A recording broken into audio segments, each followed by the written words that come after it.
ವಿಜಯನಗರ ಸಾಮ್ರಾಜ್ಯ ದಕ್ಷಿಣ ಭಾರತದ ಇತಿಹಾಸದಲ್ಲಿ ಅಮರವಾಗಿ ಉಳಿದ ಮಹಾ ಸಾಮ್ರಾಜ್ಯ. ಉತ್ತರ ಕರ್ನಾಟಕದ ಬಳ್ಳಾರಿ ಜಿಲ್ಲೆಯ ಹಂಪಿಯಲ್ಲಿ ತುಂಗಭದ್ರಾ ನದಿಯ ದಡದಲ್ಲಿ ಅರಳಿ ಬೆಳೆದ ಈ ಸಾಮ್ರಾಜ್ಯ ಇಂದು ತನ್ನ ಅವಶೇಷಗಳ ಮೂಲಕ ದುರಂತ ಕಥೆಯನ್ನು ಸಾರಿ ಹೇಳುತ್ತಿದೆ.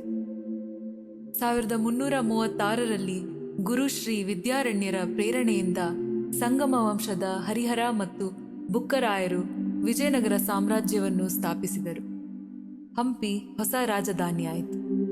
ಪ್ರಾರಂಭಿಕ ದೊರೆಗಳು ಕೋಟೆ, ಗೋಪುರಗಳು, ಕೆರೆ ಕಟ್ಟೆಗಳು, ಉದ್ಯಾನಗಳು, ವ್ಯವಸ್ಥಿತ ಮಾರುಕಟ್ಟೆಗಳು ಮತ್ತು ಅತ್ಯಾಧುನಿಕ ಜಲ ವ್ಯವಸ್ಥೆಯನ್ನು ನಿರ್ಮಿಸಿದರು.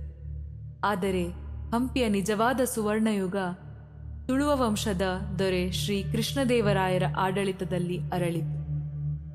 1509ರಿಂದ 1529ರವರೆಗೆ ಹಂಪಿ ದಕ್ಷಿಣ ಭಾರತದ ಅತ್ಯಂತ ಸಮೃದ್ಧ ಮತ್ತು ಪ್ರಭಾವಶಾಲಿ ನಗರವಾಯಿತು.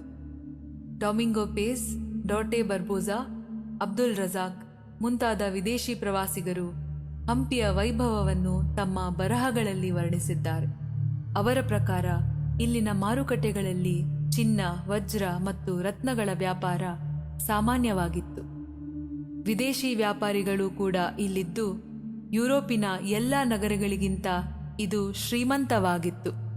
ಹಂಪಿಯ ಜನರು ವ್ಯಾಪಾರ, ಕೃಷಿ, ಕಲೆ, ಸಾಹಿತ್ಯ, ಸಂಗೀತ ಎಲ್ಲ ಕ್ಷೇತ್ರಗಳಲ್ಲಿ ಪರಿಣಿತರಾಗಿದ್ದರು. ಇದರ ಸೊಬಗನ್ನು ನಾವಿಂದು ಕಾಣುವ ದೇವಾಲಯಗಳು, ಶಿಲ್ಪಗಳು, ಮಾರುಕಟ್ಟೆಗಳು ಸ್ಪಷ್ಟವಾಗಿ ತೋರಿಸುತ್ತವೆ. ಮಹಾನವಮಿ ದೀಪ, ಸಾಮ್ರಾಜ್ಯದ ಭವ್ಯ ಉತ್ಸವಗಳು ಮತ್ತು ಸೇನಾ ಪ್ರದರ್ಶನಗಳು ನಡೆದ ಮಹಾವೇದಿಕೆ.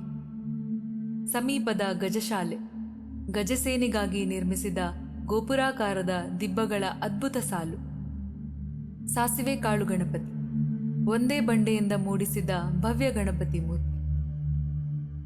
ಬಡವಿ ಲಿಂಗ, ನೀರಿನಲ್ಲಿ ನಿಂತಿರುವ ಬೃಹತ್ ಏಕಶಿಲಾಲಿಂಗ ಹಂಪಿಯ ವೈಶಿಷ್ಟ್ಯ.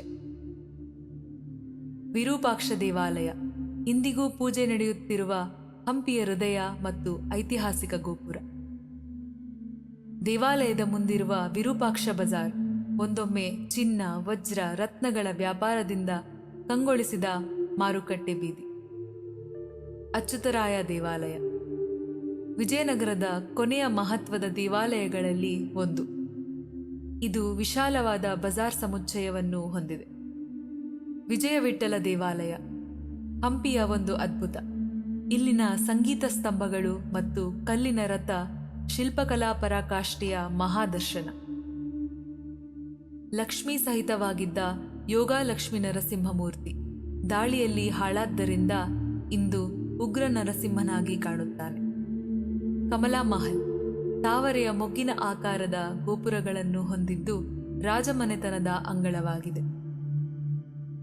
ಪುಷ್ಕರಣಿ, ರಾಜಮನೆತನ ಮತ್ತು ದೇವಾಲಯಗಳಿಗಾಗಿ ನಿರ್ಮಿಸಿದ ಸಮಮಿತಿಯ ನೀರಿನ ಕೆರೆಗಳಾಗಿವೆ. ರಾಣಿಯರ ಸ್ನಾನಗೃಹ, ಅಲಂಕಾರಿಕ ಬೋಗಿಗಳಿಂದ ಸುತ್ತುವರೆದ ರಾಜಮನೆತನದ ಐಷಾರಾಮಿ ಖಾಸಗಿ ಸ್ನಾನ ಮಂದಿರ. ಅರಮನೆ ಆವರಣ, ವಿಜಯನಗರದ ಆಡಳಿತ ಮತ್ತು ರಾಜಕಾರ್ಯಗಳು ನಡೆದ ಕೇಂದ್ರ ಸಮುಚ್ಚಯ. ಆದರೆ ಈ ವೈಭವ ದೀರ್ಘಕಾಲ ಉಳಿಯಲಿಲ್ಲ.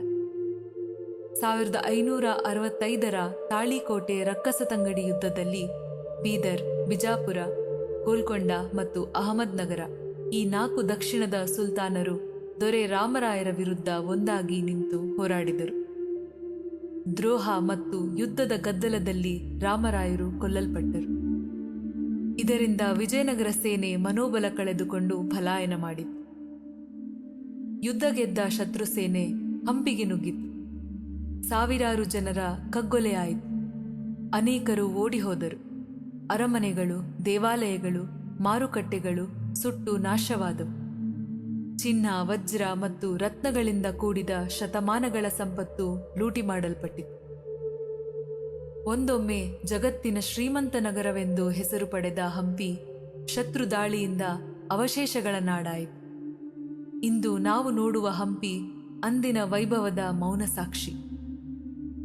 ಮುರಿದ ಸ್ತಂಭಗಳು, ಕುಸಿದ ದಿಬ್ಬಗಳು, ಬಂಡೆಗಳ ನಡುವೆ ಹರಡಿದ ಇತಿಹಾಸ ವಿಜಯನಗರ ಸಾಮ್ರಾಜ್ಯದ ಗತವೈಭವವನ್ನು ದುರಂತ ಕಥೆಯನ್ನು ಸಾರಿ ಸಾರಿ ಹೇಳುತ್ತವೆ.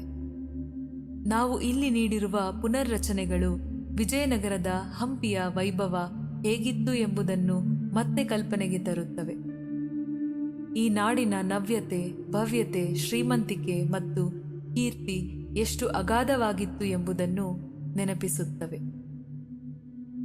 ಪುರಾತನ ಇತಿಹಾಸದ ಮತ್ತಷ್ಟು ಕುತೂಹಲಭರಿತ ವಿಡಿಯೋಗಾಗಿ ancient vision AI channel subscribe ಮಾಡಿ. ಧನ್ಯವಾದಗಳು.